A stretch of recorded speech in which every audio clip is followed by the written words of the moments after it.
Good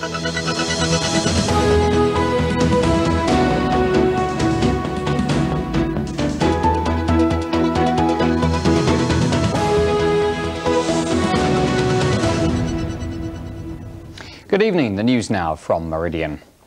Police are hunting a couple who stole cash from a pensioner in Reading by posing as community care workers. It happened in Star Road, Caversham earlier this week. The pair entered the 86-year-old's house, and while the woman spoke to them, the man went upstairs to use the bathroom. But after they'd left, the victim realised they'd stolen almost £300 in cash. A shop owner has been assaulted and racially abused in Farnborough. The Asian owner of the Jean shop in Queensmead received cuts to his head, face and hand. Police want to speak to a white man who's between 5'8" and 5'10" tall with shaven brown hair. He was wearing jeans and a black jacket. Plans for almost 100,000 extra flights a year at Heathrow have been delayed because of the possible impact on air pollution and noise. Consultation on the scheme that would allow planes to take off and land on 2 runways at the same time has been postponed by the government until the end of the year. People under the flight path in Surrey and Berkshire say it would mean noise at all times of the day. The airlines, however, say the scheme is needed to allow extra flights, but say the best option would be to have a 3rd runway. Work's now well underway on the transformation of a former gravel pit into one of Berkshire's most stunning nature reserves. A year since work began, the gravel pit in Aldermaston is now being restored to its former glory. But the site's been badly damaged by the gravel extraction over the years, as Kay Oliver reports.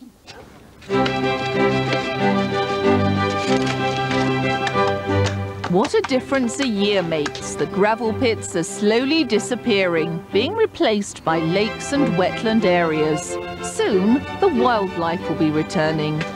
English Nature bought the pits at Aldermaston and gave it to the Berkshire, Buckinghamshire and Oxfordshire Wildlife Trusts. Now, thanks to funding from a tax paid by gravel companies and the hard work of dedicated teams of volunteers, the vast site is being transformed. 300 metres of boardwalk have now sprung up on this site.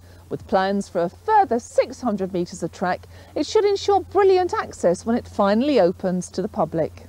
In the clearing that the boardwalk skirts around, we're going to be creating a large wildlife pond. We also have plans for a wader area for wading birds. And in the longer term, we hope to improve the quality of the water and start attracting a lot of the birds back to the site that used to be found here.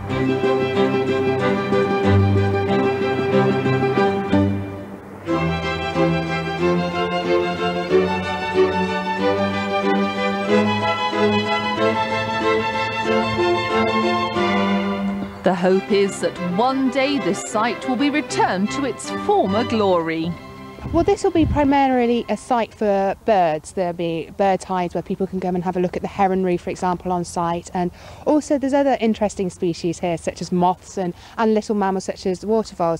We are hoping in the future maybe to build an education centre on site as well, so to open it up to more people. A conservation group from Southampton University, here to do some hedge laying.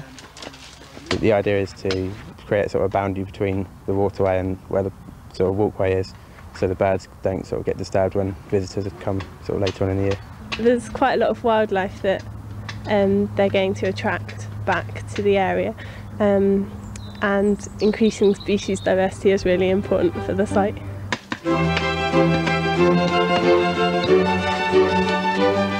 They've come a long way, and in 2008, this site will finally be open to the public.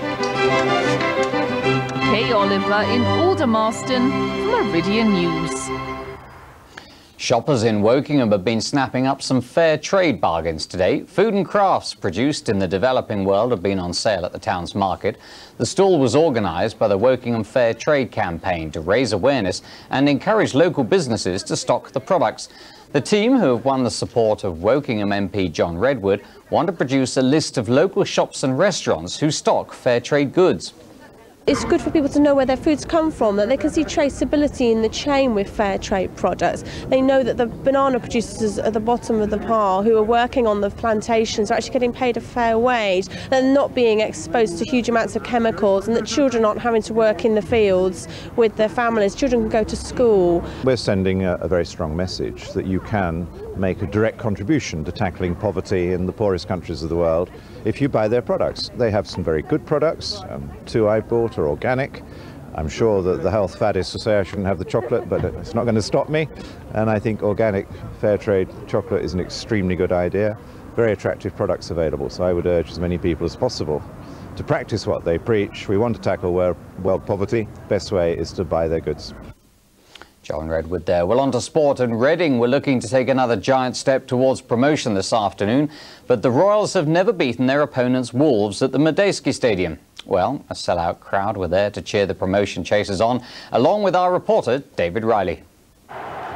Points for Glenn Hoddle's Wolves would help their playoff hopes, but just a few more wins for Reading would guarantee them Premiership football next season.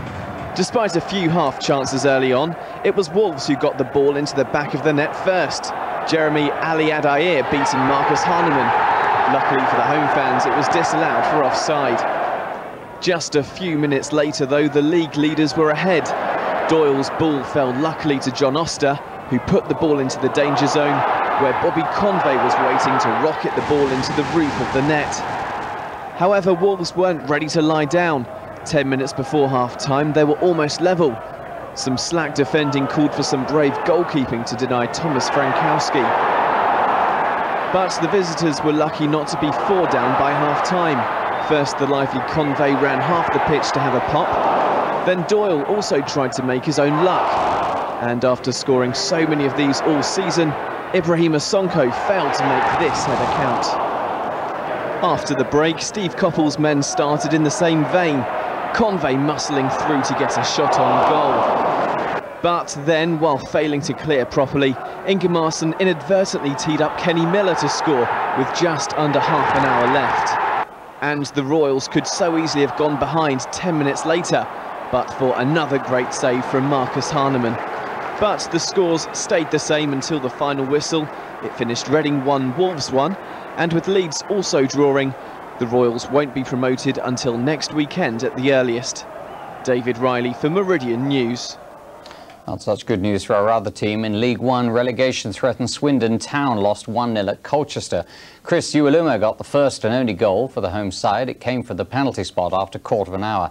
The Robins remain second from bottom in the table. Southampton play Watford on Monday, but Saints' youth team have been in action today. They crashed out of the FA Youth Cup on penalties last night. Saints won the second leg of the semi-final against Liverpool 3-2, but after losing the first game 2-1 at Anfield, the result took the game to penalties. The Reds made the final after winning 5-4 on spot kicks.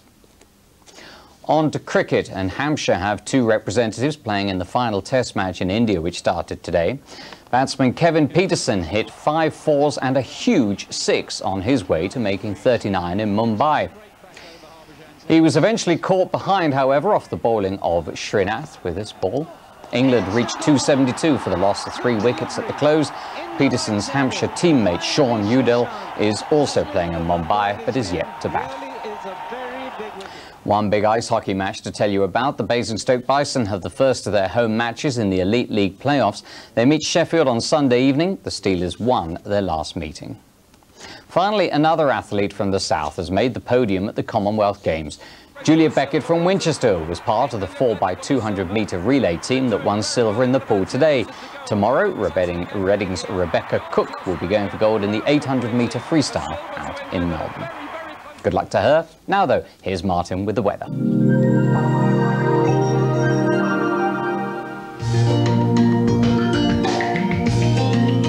See France, Dover Cali Ferries, sponsors of Meridian Weather. Hello, good evening. Sunshine was a bit hit and miss today. Some people did okay. You can see on the satellite picture loads of sunshine across France and the Channel, quite a bit over Kent for a while. The clear spells did drift towards us from time to time through the day. So we've had sunny spells. We'll have a similar story tomorrow. This band of cloud out to the northeast is drifting down towards us, but I think as it comes our way, there'll be some holes in it. So it is going to stay dry in spite of all this cloud, and there'll be one or two sunny spells through the day tomorrow. Overnight tonight, clear spells will come along from time to time, and that means temperatures down to around 1 degree. So I think we'll stay away from a frost tonight. Might be a touch of frost on the ground, but no air frost tonight. But still a pretty chilly old night in those northeast winds. And then tomorrow, like today, a lot of cloud around, very little rain, if any at all. It should be mostly dry tomorrow. And the sunny spells will come and go through the day, just enough to brighten it up a fraction. And hopefully tomorrow it should be just a touch warmer than it was today. Today we managed 6s and 7s. Tomorrow it's about 7 or 8, I think. 8 is 46. That's still colder than it should be, of course, and it's going to stay chilly for the next few days. Daytime temperatures only 7 or 8, but it's still mostly dry.